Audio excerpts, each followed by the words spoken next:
Muchas gracias, Darol. Muchas gracias a todos los organizadores y particularmente a ti, Darol, por tu invitación. Em, y bueno, creo que es una muy buena impulso que ustedes le han estado iniciando durante este año a estas actividades interdisciplinarias en la Universidad Andrés Bello. Yo también he hecho algunos seminarios anteriormente en la sede de la Universidad Andrés Bello en Concepción. Tengo muy buenos recuerdos de los estudiantes que organizaron ese seminario en conjunto con la Universidad de Concepción hace un par de años atrás. Así que bueno, por supuesto que no me podía restar de esta invitación y te agradezco sinceramente, Darol, que me hayas contactado y me permitas hoy día tratar de entregar algunas de estas reflexiones respecto a la importancia que tiene el mapeo en la geología económica. Y para eso vamos a recorrer un poco la parte histórica de este sistema de mapeo que se llama método Anaconda. Y vamos a transicionar hacia una cartilla bastante eficiente de mapeo de sondajes que fue diseñada para Chuquicamata por el colega, el profesor universitario John Profit. El temario de lo que vamos a ver hoy día es un poco extenso, así que sin más preámbulos voy a pasar a hablarle entonces en esta primera parte de la historia y la evolución de este sistema de mapeo. Y para partir, solamente relevar la importancia que tiene en la minería y en toda la ciencia geológica el mapeo, ¿cierto? Puesto que los mapas, como los perfiles geológicos, nos permiten tener una visualización espacial tridimensional eh, para establecer relaciones entre las distintas unidades que nosotros podemos ver en terreno. Y esta metodología finalmente nos permite hipotetizar teorías acerca del control de los depósitos minerales, particularmente en la geología económica, para aplicar y conducir, con suerte, programas de exploración que nos permitan hacer predicciones sobre la ubicación, el tamaño y la forma de los depósitos y de los cuerpos de minerales potenciales. Otro aspecto que me parece que es importante es que Eh, de acuerdo justamente a lo que dice este libro de un colega australiano, que recomiendo bastante como lectura para la gente que se interese en los métodos de exploración y minería, eh, es que permiten, ¿cierto? Estas metodologías ayudar a desarrollar los conceptos eh, tridimensionales sobre la geología y la mineralización en todo tipo de escala. Eh,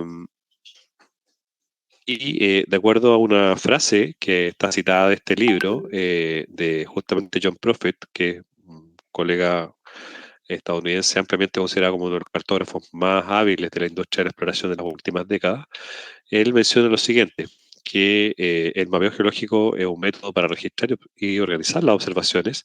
Mucho de su poder finalmente radica en proporcionar una visión conceptual del valor, es decir, nuestras herramientas conceptuales o nuestro background de conceptos permiten luego ayudar en la interpretación de afloramientos aislados y también en la correlación que podamos hacer entre distintos sondajes. Entonces, el mapeo en sí mismo no es un fin, sino que su poder radica en lo que nosotros podamos después conceptualizar. Por lo tanto, en geología económica es muy importante que siempre tenemos que estar abiertos y buscando en realidad validar o invalidar las hipótesis con las cuales nosotros estamos entendiendo los procesos geológicos que están ocurriendo en nuestra observación de los testigos. Em, Otra cosa que es muy relevante es que la forma en que se registran los datos influye de forma muy importante en la cantidad y el tipo de datos que podamos registrar. Y por lo tanto hay una gran variedad de formas en que nosotros podemos hacer un registro geológico de una campaña de exploración. Por ejemplo, tenemos ahí el típico mapeo gráfico. Tenemos otro mapeo que se llama como un estilo de planilla, ¿cierto? Que es todo codificado. Y finalmente también tenemos otro tipo de mapeo que es de un registro de observaciones en forma de un texto. Entonces, algunos de los beneficios y deficiencias que traen algunos de estos elementos, podemos mencionar lo siguiente. El mapeo de sondaje a escala gráfica, por ejemplo, es recomendado en etapas iniciales de un proyecto, puesto que es una herramienta potente y que además es flexible para una detallada observación en un ámbito de las primeras etapas de un proyecto geológico minero. Sin embargo, eh, eh, en etapas más avanzadas, eh, se prefieren otros tipos de sistemas, puesto que en este registro hay mucho de arte, de dibujo y de explicaciones que finalmente para un proyecto avanzado o para derechamente una mina en operación y producción no son lo suficientemente codificables, ¿cierto? Para efectos de una base de datos que es con la cual se trabaja, ¿cierto? En etapas más avanzadas del proyecto minero.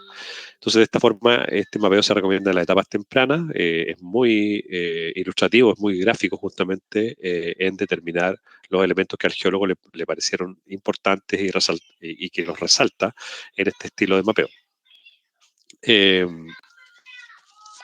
pero sin embargo, difiere entre que cuando tengo un grupo multidisciplinario, ¿cierto? O un grupo múltiple de geólogos trabajando sobre una campaña de sondaje, muy probablemente los códigos, la relevancia de un ítem o de otro, o la codificación incluso de algunas de estas observaciones, pudiera diferir entre algunos colegas y por lo tanto dificultar la codificación de estas variables hacia una base de datos.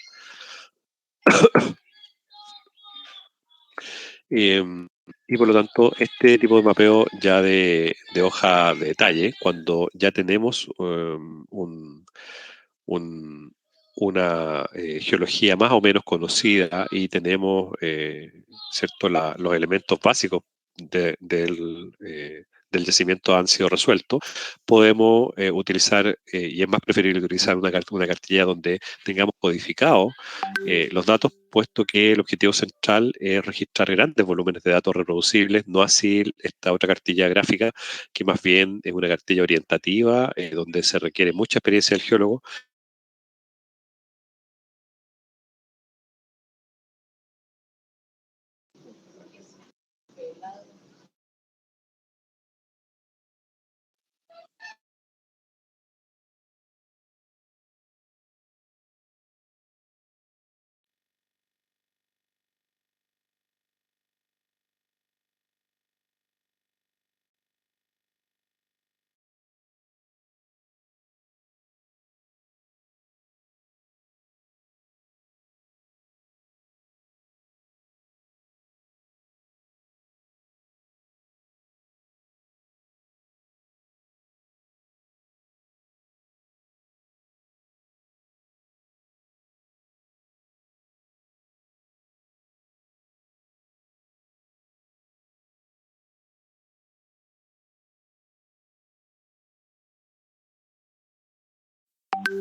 No, no se escucha.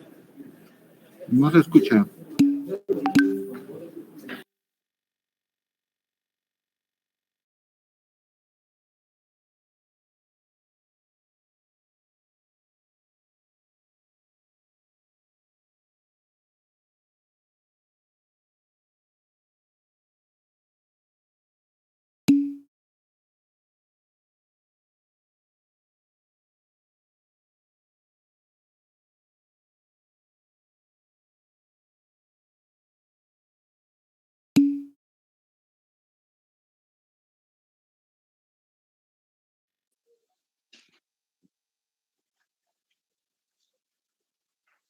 ¿Daron me escucha ahora?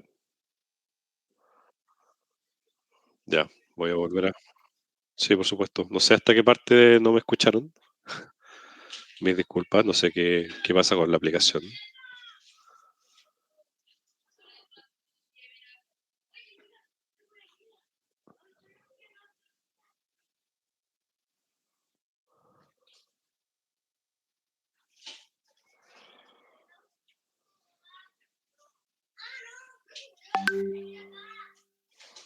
Daron, ¿me escuchas? No, no puedo compartir.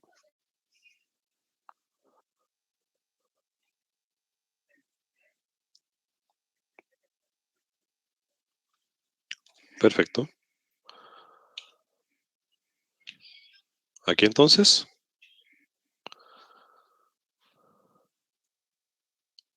¿Daron? ¿Se ve la pantalla? Ok, perfecto. Entonces seguimos de acá. Bueno, les decía entonces que este tipo de hoja de codificación es para proyectos más avanzados, donde ya las hipótesis y las principales eh, eh, principales elementos del depósito ya están entendidos y comprendidos, y por lo tanto lo que corresponde ahora es sistematizar grandes volúmenes de datos. Esta es una cartilla que permite estandarizar y tener un fácil acceso a los elementos principales que van a ser usados en la base de datos para poder hacer los procesos posteriores que son de modelamiento e interpretación. Y por lo tanto es la preferida versus la cartilla anterior, que más bien tiene que ver con determinar aquellos elementos que son relevantes en un depósito. Y de esta forma, entonces, claramente la último tipo de cartilla, que corresponde, ¿cierto?, a la de texto, donde se define un tramo determinado. Disculpen, estoy un poco agripado hoy día. Y esos tramos se le genera una descripción detallada, pero estas cartillas claramente no permiten una codificación y un entendimiento rápido de la geología. Por lo tanto, no son en absoluto recomendables este tipo de cartillas para casi para ninguna ocasión, salvo para los apuntes que el mismo geólogo desarrolla en su libreta de terreno cuando está haciendo alguna observación específica. Bueno, entonces la, la captura de información geológica se desarrolla desde una etapa de exploración generativa hasta etapas de cierto desarrollo minero en las operaciones. Y en toda esta etapa se produce una serie de toma de decisiones que están asociados, ¿cierto?, a la gestión, al entendimiento y a la gestión de la información geológica, particularmente de campañas de mapeo de sondaje. Y por tanto, esa es la relevancia que tiene el de desarrollar y aplicar una metodología adecuada de caracterización, es porque en cada una de estas etapas de inversión, ¿cierto?, se producen, se toman decisiones y esas decisiones están basadas en la sistematización de estas observaciones geológicas que permiten, ¿cierto?, un proyecto de pasar de una etapa a otra. Entonces, en términos de una cartilla de mapeo, podríamos decir que en la etapa de exploración generativa podríamos pensar en una cartilla, ¿cierto?, de este tipo, gráfica, y ya en las etapas de exploración avanzada hacia la parte de mina operativa, estaríamos pensando en proponer una cartilla de tipo codificación en hojas, ¿cierto? Hoy día, incluso ya en el mercado están disponibles software que permiten codificar y tabular esta variable de forma que sea mucho más óptimo que una planilla Excel el ingreso de los datos de mapeo. Bueno, un poco de historia. Este sistema fue generado en los albores del 900 en Anaconda Copper Mining, en los laboratorios naturales de Butte, Montana. A partir del año 50, este sistema de mapeo inicialmente en ese distrito de vetas se adaptó para registrar vetillas más pequeñas y características de alteración hidrotermal asociadas a los pórfidos de cobre y moly. eh, en paralelo en algunos distritos de Estados Unidos junto con El Salvador y Chuquicamata, como es el distrito de Yerington particularmente, y la mina de Yerington. Y bueno, dentro de los desarrolladores de esta metodología están algunos bastante afamados colegas como Leo Gustafson y John Hunt, Reno Sales, Charles Mayer, Vincent Perry, George Brilham, John Profit, justamente de la persona que yo les voy a hablar más adelante, John Diles, Mark Enaudi, entre otros próceres de la geología económica a nivel mundial. Particularmente John, que está aquí en esta fotografía de por ahí del año 60 y algo, era muy joven John en esa época, en El Salvador, recibe en el año 2015 de parte de la Sociedad Geológica de Chile el premio Herbert Thomas, que reconoce la labor de geólogos extranjeros quienes hayan contribuido al desarrollo de la geología en Chile. Y particularmente John fue uno de las personas que yo creo que han contribuido más a la formación de geólogos chilenos en las últimas décadas. Así que recibió justamente, a mi pensar, este premio en vida, puesto que al año siguiente falleció.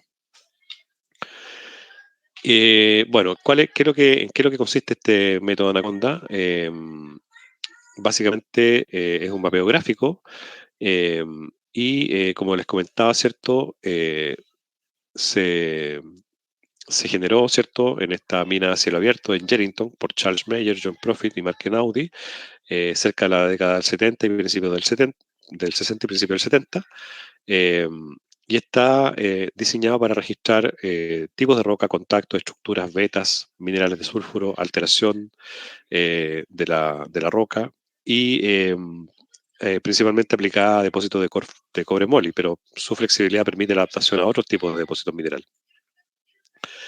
Y finalmente, esta publicación que está disponible en las redes, ustedes la pueden buscar, de Marco Enaudi, del año 97, es una síntesis de este método que él ha venido enseñando a sus estudiantes por más de 30 años. Así que es una guía muy poderosa que la pueden encontrar en distintos buscadores.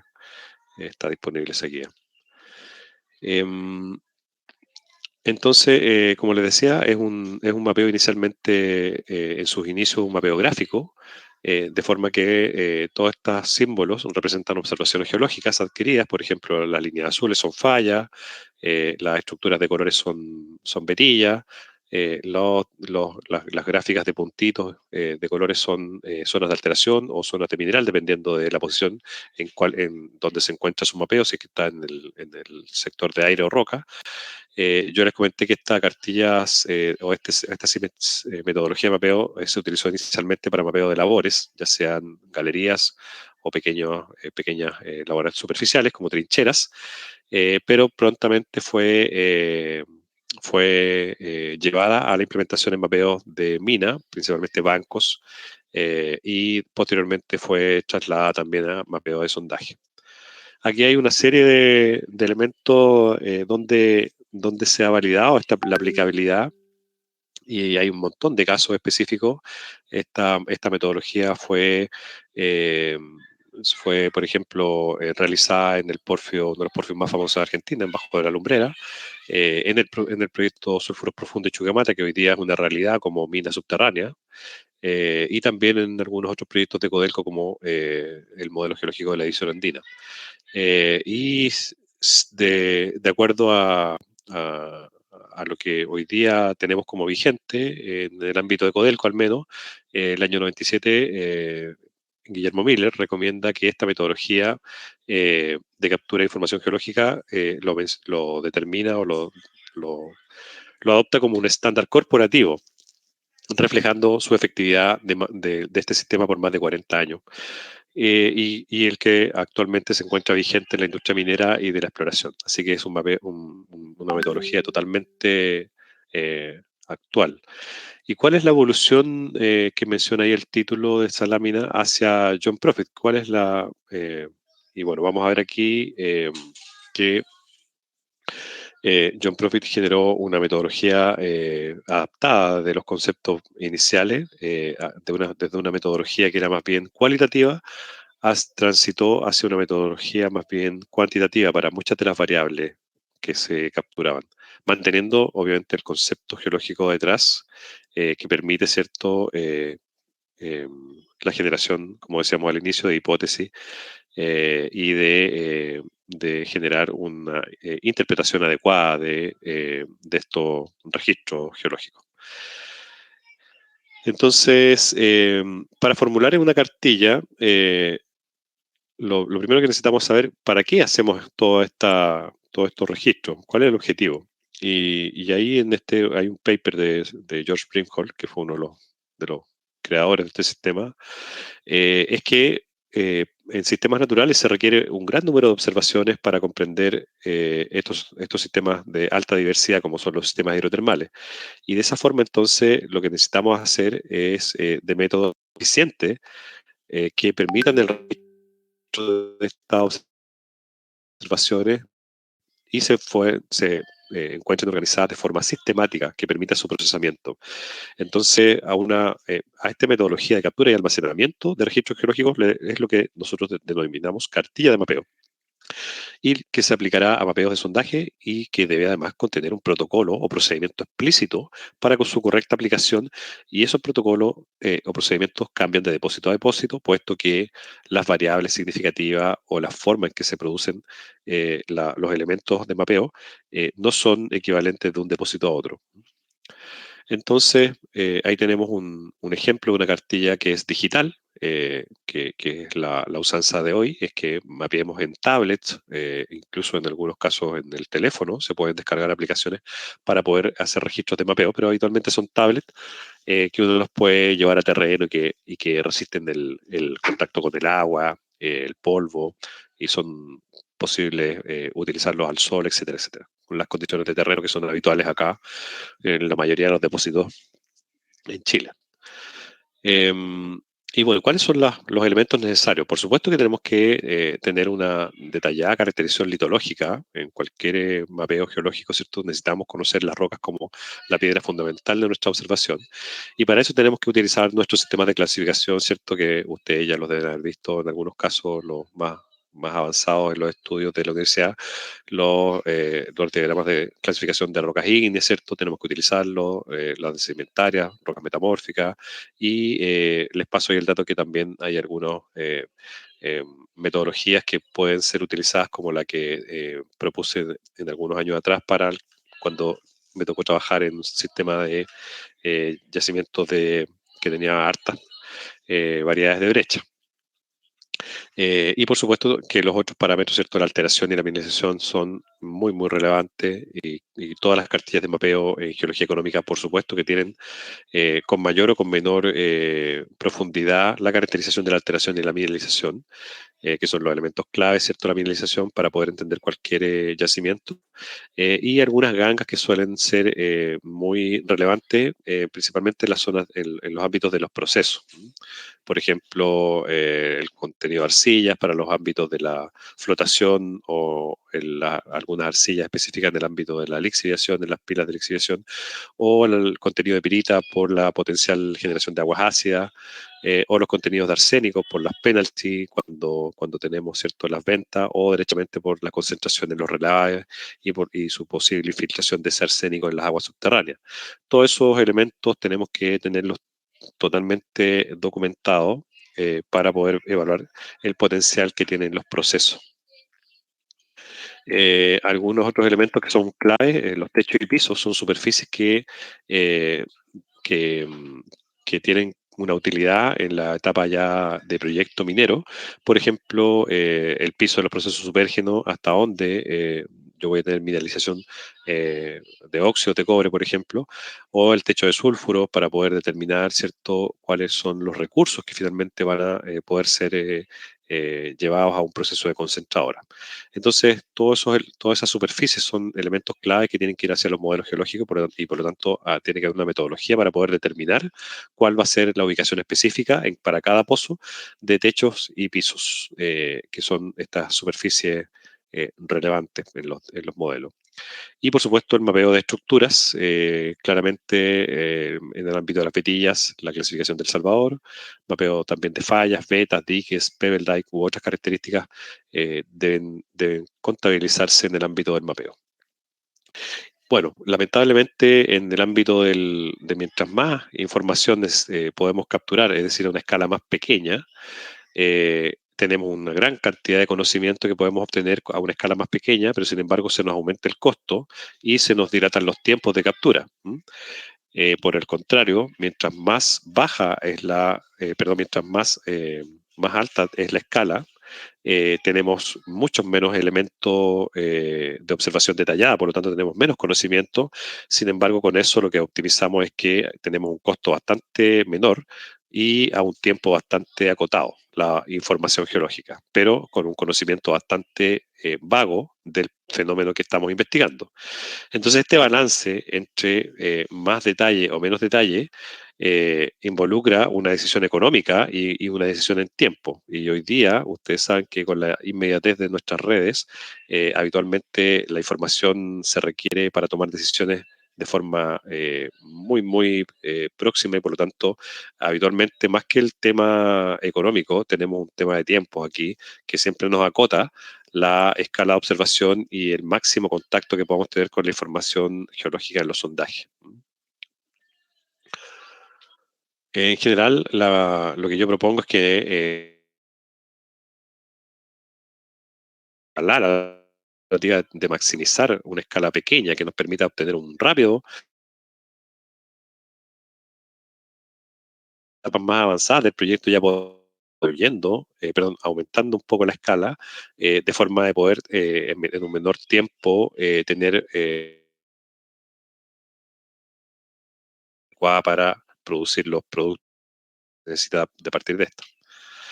Y otra cosa que siempre pasa en las cartillas de mapeo y poder tener información muy estandarizada en la campaña 4 y 5, que puede haber gestionado a partir de un cambio en la estructura de la cartilla, pero sin embargo siempre tengo que velar que la información que tiene que soportar el modelo geológico tiene que estar uniformizada.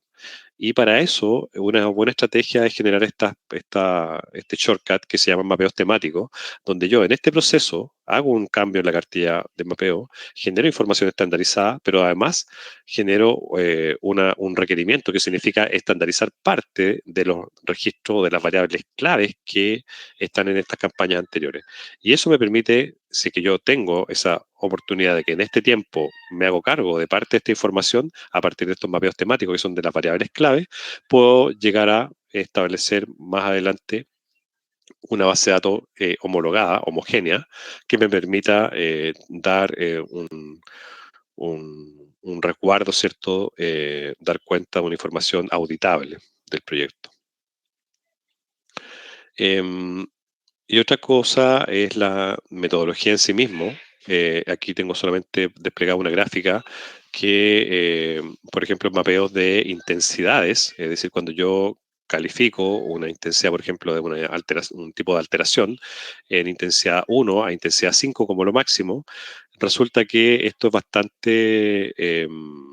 la distribución de la población de datos en general va a estar siempre centrada en esta parte media entre diversos grupos de geólogos, porque los geólogos van a pensar siempre que estas dos escalas son mucho, estas otras dos escalas son muy poco, y por lo tanto la mayoría de los registros van a estar cayendo en esta escala intermedia, la escala 3 de intensidades. En cambio, cuando yo tengo un mapeo volumétrico, y esa fue el principal cambio que hizo John Profit respecto, les contaba recién, de una cartilla que era semi-cuantitativa o derechamente cualitativa, que era el mapeo Anaconda original, con muchas variables que se capturaban de esta forma, en forma de intensidades. Hoy día la tendencia general es a capturar cada vez más proporción de variables en forma de volumen, y en forma de volumen si es que existe una coordinación, ¿cierto?, en la observación y la determinación de los fenómenos que están ocurriendo. Habitualmente estas distribuciones, ¿cierto?, son sesgadas para alguno de los dos extremos dependiendo del depósito, y esto estadísticamente es mucho más representativo de una distribución de un proceso natural que lo que uno observa en las cartillas de mapeo de intensidades. Aquí hay, por supuesto que cada vez que podamos tenemos que utilizar herramientas que nos permitan determinar con mayor precisión los volúmenes de mapeo, ya sea en cuadros de distribución de puntos como en la parte superior, o derechamente midiendo espesores de vetilla, ¿cierto? Como está indicado aquí este esquema, con un metro patrón, ¿cierto? Que es una wincha básicamente. ¿Y por qué la intensidad puede ser fracasar proyectos? Y básicamente tiene que ver con que estas escalas de intensidades se tienen que definir para cada mineral, para cada depósito, porque va a depender mucho este tema del tipo de roca hospedante que tiene el depósito para poder determinar cuáles son las escalas desde trazas a intenso para cada mineral. Por ejemplo, aquí tenemos el caso de la biotita, donde en la intensidad 1, para esta cartilla fue definida como un reemplazo de anfibol por biotita, conservando formas donde hay trazas de biotita asociadas a las vetillas en una proporción de entre 1 y 5% de volumen. Esta es una súper buena definición. Habitualmente muchas de estas cartillas incluso carecen de esta definición, y por lo tanto queda al albedrío del geólogo de determinar y hacerse su propia escala, y por lo tanto en grupos grandes de geólogos, cuando ya estamos sistematizando el reconocimiento de un depósito, estos números empiezan a confundirse entre ellos, y finalmente tenemos un depósito donde todo es moderado y no hay contrastes entre sondajes, o derechamente un sondaje paralelo a otro tiene información que es divergente. Por supuesto que es importante, ¿cierto?, la determinación entre ambiente supérgeno y hipógeno. Eso es un elemento sustancial, ¿cierto? Determinar, ¿cierto?, todo lo que son los productos formados, ¿cierto?, en el ambiente supérgeno, como los óxidos de cobre, las limonitas, los óxidos de hierro, y otras características como las texturas, ¿cierto?, de Boxwork, ¿cierto?, versus la mineralización hipógena, ¿cierto?, donde tenemos el ambiente de sulfuros primarios, y eso tiene que estar muy bien formulado, muy bien entendido para cada uno de los depósitos. Otra cosa que es importante es que cuando tenemos base de datos entre sistemas de aire reverso versus DDH y tenemos mapeos de intensidades, podemos ver que hay incluso ciertos sesgos. Esta es la base de datos de intensidad para un mineral, esta es la base de datos para otro tipo para, eh, para óxidos negros también, y aquí podemos ver la diferencia que hay entre ambos tipos de registros para campañas AR en naranjo y campañas DH en azul. Y vemos que las distribuciones son distintas para ambas campañas. Sin embargo, el depósito está perforado en las mismas lugares.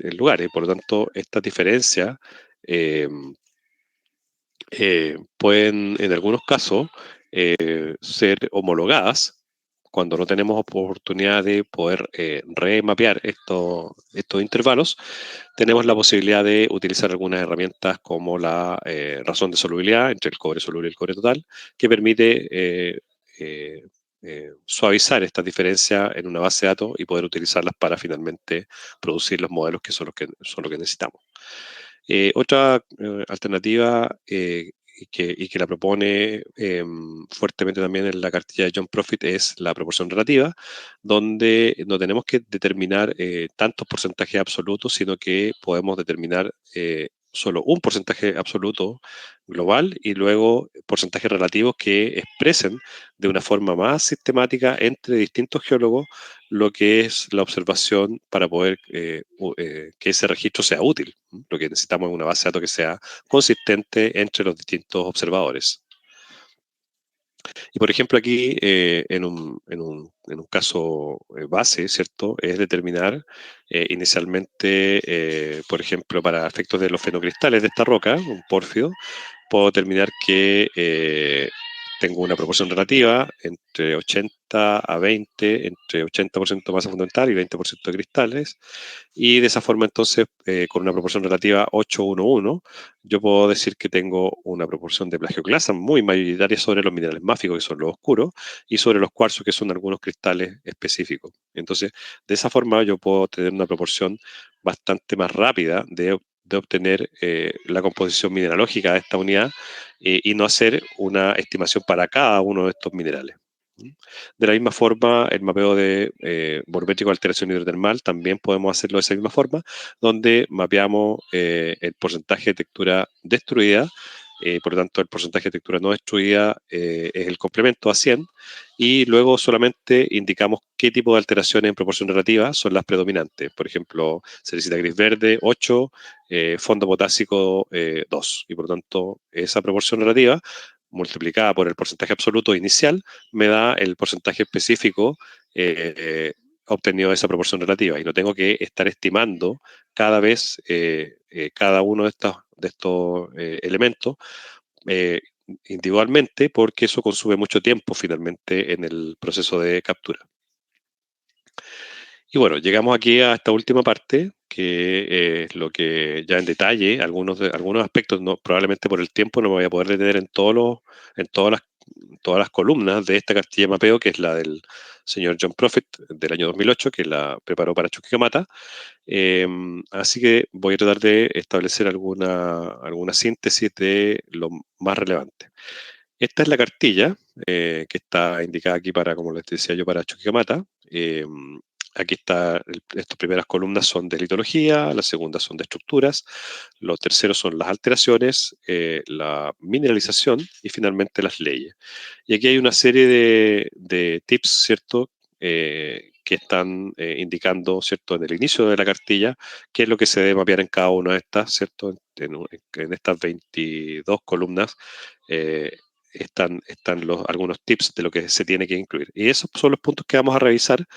Ya les hablé, ¿cierto?, de la unidad litológica, donde tenemos que determinar, ¿cierto?, los porcentajes de los minerales primarios. Por ejemplo, para John era muy importante determinar la biotita primaria, la urlenda o biotita secundaria, la urlenda que estaba transformada a biotita secundaria, la plagioclasa, el feldespato potásico, el cuarzo, y también algunos minerales accesorios como el esfeno o la magnetita.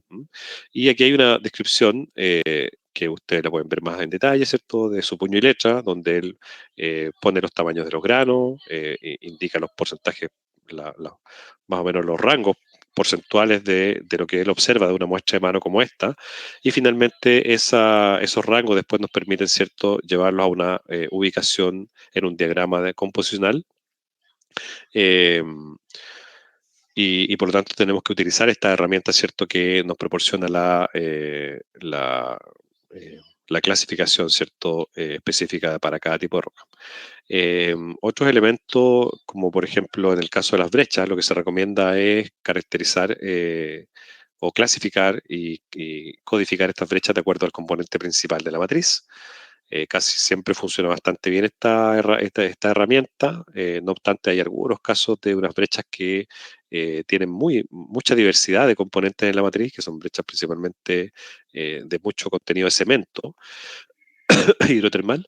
Esas brechas yo diría que son la excepción a esto, pero en particular la gran mayoría de los sistemas tienen brechas de mayor energía y y esta metodología, de acuerdo al componente mayoritario de la matriz, funciona bastante bien. Y para el caso de los pórfidos, la verdad es que a veces los diagramas composicionales de QAP nos dicen bastante poco o nada respecto a las diferentes fases de pórfido en un yacimiento. Entonces, lo que se recomienda es abrir esta clasificación a eh, algunos elementos más relevantes, como son el tipo y tamaño de los fenocristales, la cantidad de abundancia de minerales máficos o de cuarzo, y algunas características macroscópicas de la masa fundamental, por ejemplo, su coloración o derechamente su arreglo, la proporción entre fenocristal y masa fundamental a veces es más decidora que la misma composición, incluso a nivel de petrografía. Y por supuesto que cada vez que podemos, que diseñamos una cartilla litológica, lo ideal es hacerle una batería de pruebas a las rocas base de mi depósito y entregarle a los geólogos que mapean una serie de características macroscópicas, microscópicas y fotografías, ¿cierto?, que permitan una rápida inducción, ¿cierto?, de los tipos litológicos del depósito, y en algunos casos ya incluso se puede complementar hasta con análisis de tierras raras y tener una clasificación también geoquímica de la roca, de los intrusivos, de las rocas volcánicas del proyecto, por ejemplo. Aquí en el ámbito de algunos temas específicos en litología está la descripción de los contactos litológicos. Eso tiene que ser un elemento clave. No podemos pasar en un mapeo de una roca de un punto a otro si no entendemos bien quién o cuál es el tipo de contacto y qué relación de temporalidad tienen estas dos unidades. Así que hay una serie de elementos que son útiles para poder determinar esta superficie. No vamos a entrar en detalle en esta presentación por motivos de tiempo, como les decía, pero uno de los elementos fundamentales son los contactos litológicos. Otro tema fundamental dentro del mapeo son las estructuras y los tipos de estructura. Eso creo que ustedes lo conocen bastante bien. Hay que sí destacar, por ejemplo, en el mapeo de estructura, indicar qué es lo que son los rellenos, qué es lo que son cómo están las paredes de esa estructura, etcétera, etcétera. Voy a saltarme un poco esto. Este otro elemento sustancial para el caso de los pórfidos, el porcentaje de varilla de cuarzo, que se mapean directamente con la wincha, tal como está aquí en esta parte. Y esto es muy relevante porque el porcentaje de varilla de cuarzo es un índice muy útil de la intensidad de la emisión temprana y por lo tanto nos permite rápidamente correlacionar esta proporción con la emisión de sulfuros que tenía esa área. Pasando ahora a alteración, hay una serie de elementos que propone aquí John Profit para este parámetro. Lo principal son los porcentajes de alteración de halos tempranos, que le llama. Y esos halos tempranos, en lo fundamental, corresponden a los de tipo EDM o a los derechamente de feldespato potásico secundario. Y lo que hay que determinar acá, ¿cierto? Son estas asociaciones de alteración que lo fundamental, ¿cierto? Son grupos de alteraciones que hay que diferenciar a partir de las proporciones de Betilla, las proporciones de alteraciones de fondo, etcétera, etcétera. Y de esa forma, entonces, determinar de forma final cuál va a ser la proporción o va a ser la zona de alteración de este tramo. Y por supuesto las relaciones temporales que también hay entre las distintas vetillas y las distintas alteraciones también tienen cabida aquí en este apartado de la columna 10 en observaciones. Algunos aspectos específicos de este tema de alteraciones, por ejemplo, uno de los termómetros que marcan el inicio de la alteración en los pórfidos cupríferos es la biotitización de los minerales máficos primarios. Y eso es muy irrelevante y por lo tanto eso es una columna específica, que es la columna 11, donde se hay que mapear el volumen de los máficos a biotita secundaria, o un porcentaje de máficos que pasan a biotita secundaria. Y aquí hay algunas fotos de cómo se ve eso. Aquí hay un anfíbol, pseudomorfo de anfíbol, totalmente biotitizado a nivel de un corte petrográfico en luz polarizada plana. Y aquí tenemos un máfico de biotita, solamente para hacer el contrapunto con este otro de acá, que podría haber sido un anfíbol. Bueno, el anfíbol está completamente destruido, su morfología, su clivaje, por biotita secundaria. No obstante, la biotita primaria, que está contenida en esta roca, tiene solamente biotización por los bordes y parte de los clivajes. Entonces hay una alteración diferencial entre estos dos minerales primarios, desde el punto de vista que el anfíbol es mucho más inestable a la biotita secundaria que el fenocristal primario de biotita. Y eso es muy relevante porque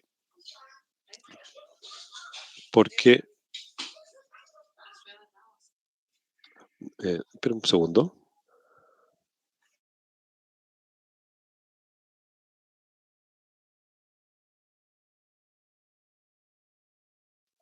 Disculpen. Y entonces esto es muy relevante porque en los sistemas de pórfido, los máficos funcionan como los termómetros del sistema hidrotermal y en algunos casos podemos tener esta situación donde el anfíbol primario, ¿cierto? Eh, puede tener un reemplazo inicialmente parcial sobre biotita, por lo tanto mantener su forma cristalina, pero en estados más intensos de esa alteración a biotita secundaria puede estar derechamente perdiendo su forma y sus características primarias, y después puede venir un episodio de alteración clorítica sobre esto mismo, y bueno, el máfico original que no sufrió biotitización, siempre, a pesar de que pueda tener alteración clorítica o incluso alteración sericítica, va a mantener en general su forma cristalina, puesto que tanto la clorita como la sericita en parte, al alterar los máficos, mantiene un cierto orden cristalino.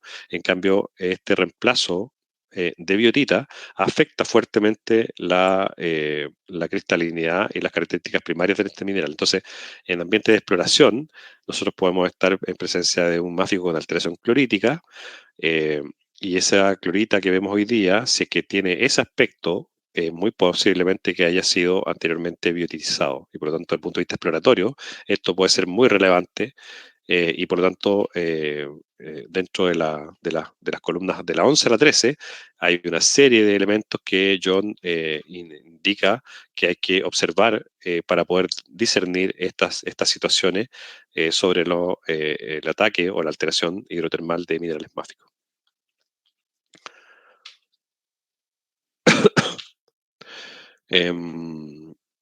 No me voy a detener mucho acá. Aquí hay un par de fotos, cómo se ve la biotita secundaria orientada al azar en una orblenda. O sea, está totalmente reemplazado. Y aquí tenemos un fenocristal con su clivaje y su forma cristalina más o menos visible. Esto a nivel de una fotografía con bastante detalle, con lupa binocular. Otra columna que está acá en el ámbito de la alteración es la plagioclasa feldespato secundario. Aquí podemos ver perfectamente que esta parte de la roca tiene textura. Aquí esta parte de roca está totalmente perdida la textura por esta invasión de feldespato potásico.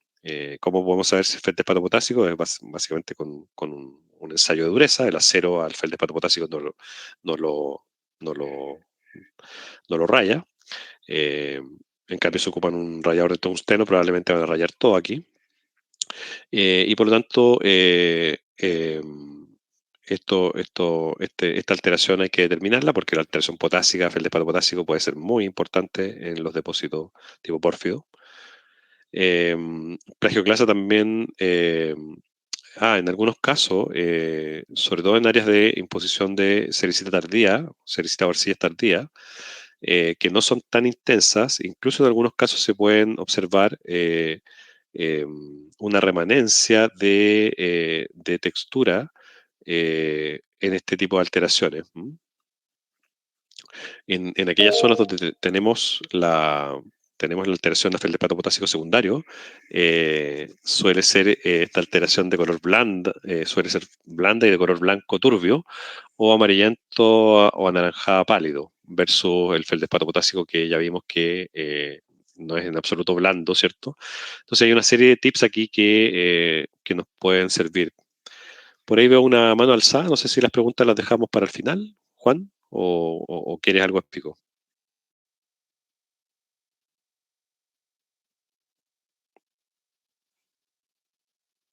¿No? Bueno, seguimos entonces.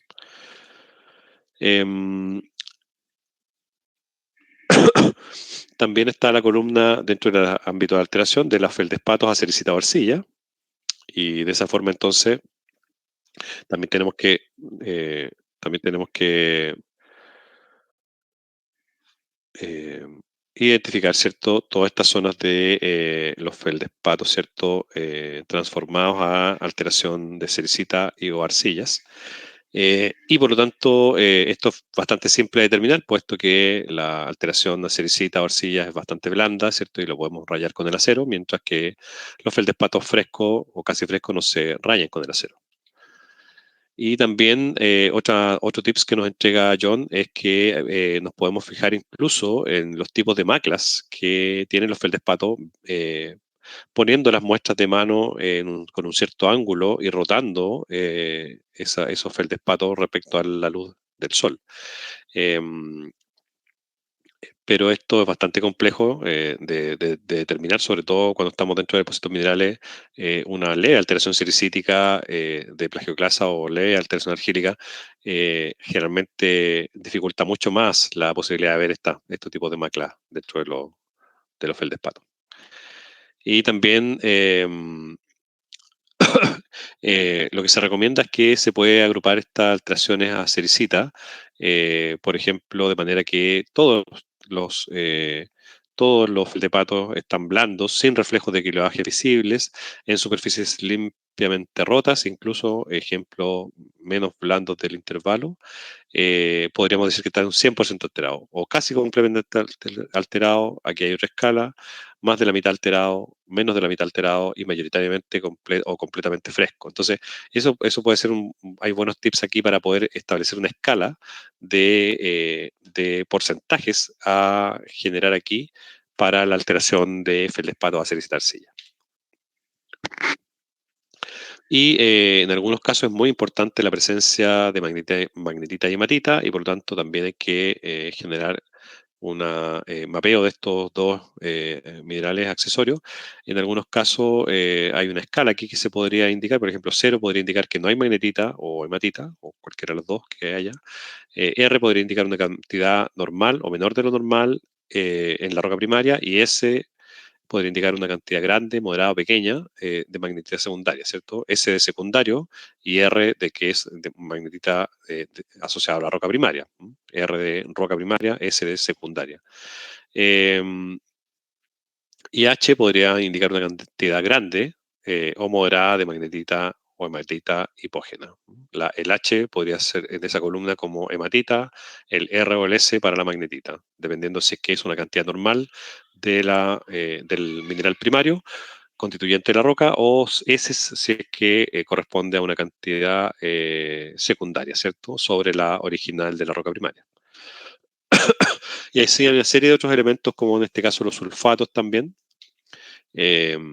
Otra columna, ¿cierto? Que ya estamos aquí en el ámbito de la mineralización y por lo tanto tenemos que determinar, ¿cierto? Cuál es la proporción de sulfuros y óxidos o sulfuros y u óxidos o también de minerales lixiviados.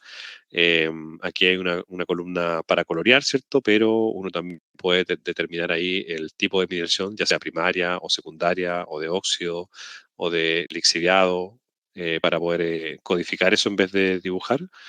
Em, y debemos identificar acá, ¿cierto?, la presencia de zonas de limonitas y óxidos, o derechamente zonas donde tenemos en algunos casos solamente sulfuros, ya sea secundarios o primarios. zonas de mixto también podrían haber. Y para poder determinar el porcentaje, lo que tenemos que hacer es lo mismo, un mapeo de proporción relativa, donde identificamos primero las proporciones absolutas a partir de estos diagramas de densidad de puntos, y luego hacemos un promedio, ¿cierto?, de aquellas zonas que hemos determinado en el tramo, donde estos sulfuros eh, se, se, se promedian con los que están contenidos en las vetillas, ¿cierto? Aquí están indicados como milímetros de vetillas. Y siempre hay que considerar que los sulfuros que están en las vetillas son bastante más vistosos que los que están diseminados. Los diseminados hay que observarlos con la lupa. Los de las vetillas, incluso a veces macroscópicamente, los podemos observar, como veíamos aquí en esta fotografía, por ejemplo, que a ojo desnudo podemos observar un lineamiento que es una vetilla de sulfuro. Los sulfuros diseminados acá va a ser mucho más complejo poder, y por lo tanto estos generalmente saltan más a la vista. No obstante, habitualmente esto en proporción es mucho más importante volumétricamente que los que están en las vetillas. Por lo tanto, la conjunción entre estos dos tipos de ocurrencia de sulfuro tiene que estar totalmente detallado. Y para el caso de las brechas, también hay otros esquemas donde nos ayuda un poco a establecer cuando estas brechas tienen matrices de sulfuro, por ejemplo, y determinar los porcentajes adecuados, de forma adecuada. También en mineralización tenemos que determinar las proporciones relativas entre las distintas especies, ya sean sulfuros primarios, sulfuros secundarios, óxido, etcétera, etcétera. Y algunos tips ahí, sobre todo para los que van a empezar sus primeros mapeos de sondaje, tienen que muy relevante muy relevante observar superficies frescas, puesto que siempre existen estas famosas pátinas de pirita que parecen calcopirita, pátinas de calcopirita que parecen bornita, pátinas de bornita que parecen coelina, y por lo tanto mapeamos mal la pirita, la calcopirita o la bornita, si es que no generamos esta superficie eh, fresca. Y eso se puede hacer fácilmente con una lija de metal, y de esa forma sacamos esa superficie oxidada. Aquí hay algunos otros tips para algunos sulfuros que son más complejos, como la molibdenita, la cobalina, y otros elementos como la energita o la falerita. Lo importante es que, al igual que las asociaciones de alteración, también tenemos que entender cuál es la paragénesis de sulfuro y determinar cuáles son esos sulfuros que vinieron primero, los que vinieron después, los que pudieran estar reemplazando a otros. E incluso con la lupa uno alcanza a ver texturas, por ejemplo, de reemplazo, como en este caso de digenita por bornita o de bornita por calcopirita en este caso.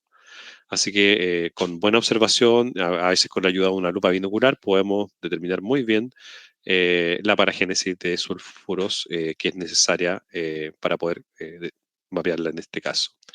Y en algunos casos incluso podemos determinar que hay reemplazos de sulfuro. Esta es una muy buena esquema de un informe que hizo John para un prospecto de exploración, donde aquí tenemos vetillas de ámbito de biotita, con sulfuro principalmente calcoperita y bornita, como se ve en esta imagen B, que es de esta porción. Y en este caso tenemos unas vetillas que están cortando a estas anteriores, que son más tardías, y cuya imagen específica que está en la fotografía C, ya dejamos de ver bornita y vemos principalmente calcopirita y un poco de pirita. Entonces, en este caso, lo que está pasando es que esta vetilla que trae estos sulfuros más tardíos reemplaza a los sulfuros bornita originalmente formados de esta vetilla en el ámbito de lo que es el halo de esta zona de alteración. Así que eso también se puede ver y observar, y por lo tanto tenemos que estar bien atentos y alerta a estas señales en en los sondajes. Y también ya les hablé un poco de lo que son las superficies, básicamente los pisos y techos. Eh, Finalmente, la zona de mineralización, donde estamos parados, ¿cierto? Las zonas de óxido, zonas de mixto, zonas de lixiviado, zona de sulfuro, zona primaria, etcétera, etcétera. Y finalmente, la última columna son las leyes. Bueno, las leyes tienen que tener todo un protocolo de control de calidad, tenemos que confiar en las leyes y en lo posible mapear con las leyes en la mano siempre va a ser más beneficioso, porque podemos entender mucho mejor los procesos que están pasando desde el punto de vista de las alteraciones y de los sulfuros, entendiendo cuál es la geoquímica, ¿cierto?, de las leyes principales. Y finalmente, otro documento que es muy, muy interesante es este que ya les había mencionado de Mark Enaudi, ¿cierto? De la Universidad de Stanford, donde habla mucho más extendido de lo que yo he hablado hoy día sobre muchos aspectos del mapeo Anaconda. Así que les recomiendo esa lectura, también está disponible en distintos buscadores. Darol, eso sería la exposición, creo que me ajusté con casi una perfección a la hora señalada. Muchas gracias, geólogo Juan Hermosilla. Primero que todo, felicitarlo por esta presentación. Y yo tengo una pregunta. Este, este mapeo Anaconda, ¿solo se utiliza para los pórfidos de cobre molibdeno o hay alguna variación para otros tipos de modelos? No, yo comenté que este código de mapeo, esta metodología, nace inicialmente en sistemas de beta relacionados a pórfido, en Jennington, perdón, en Butte. Luego es llevado a una mina Rajo, que era Jennington, y luego también en esa misma época hacia los principales pórfidos que tenía Anaconda aquí en Chile, que eran de El Salvador, y también en algunos casos en Chuquicamata, que era de otra compañía de la Chile Exploration Company, pero también como era un depósito de clase mundial, varios geólogos que trabajaban en esa época pudieron implementar estas metodologías y perfeccionar la captura de datos para mina Rajo, y en este caso eran pórfidos. Ahora, esta metodología ha sido probada en otros tipos de depósitos y tiene la versatilidad, digamos, de poder eh, adaptarse a otros tipos de depósitos como SCARN, como IOCG, etcétera. Por eso que en uno de los puntos que yo abordé, indiqué cuáles son los elementos para poder diseñar una cartilla. En general, lo que uno debería hacer es que cada depósito debiese tener una cartilla adecuada a ese depósito para que se resalten aquellas variables que son críticas del depósito y aquellas otras que no son relevantes puedan quedar un poco minimizadas en el fondo. Y esa situación es caso a caso, depósito a depósito. Entre un grupo específico, entre pórfidos, deberíamos tener una cartilla de mapeo para cada depósito y para distintos tipos de depósitos es perfectamente adaptable. Ok, muchas gracias. Chiquillos, ¿alguien más tiene alguna pregunta que quiera hacer aquí al geólogo? Pueden, si quieren, escribirlo en el chat o encender el micrófono.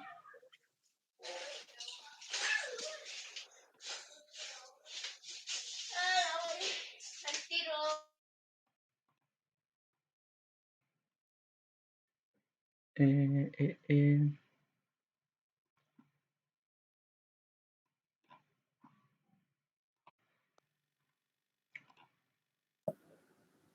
Bueno, parece que...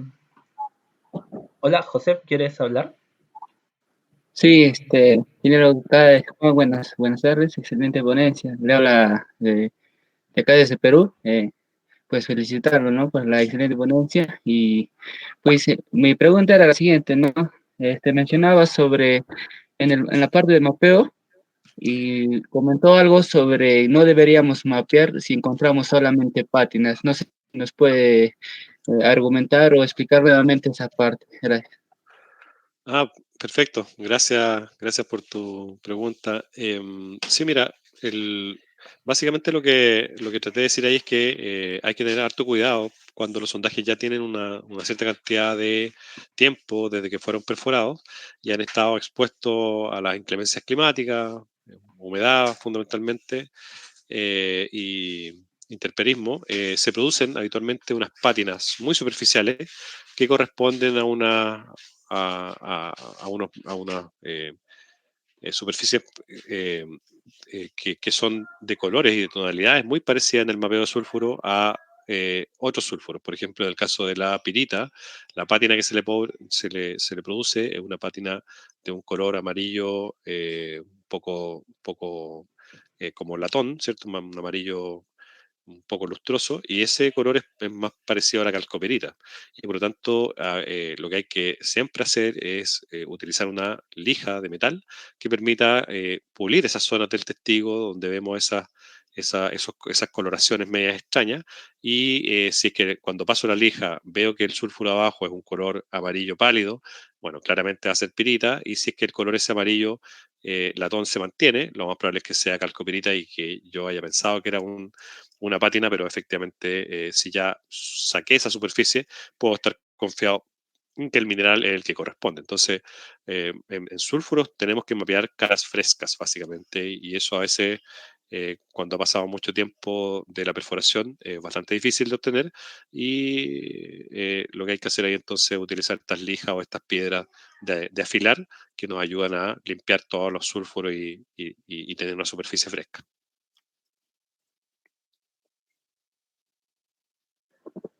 Correcto, muchas gracias. Gracias a ti.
Gracias, Darol. Que estén muy bien todos. Adiós. Adiós, gracias a ti.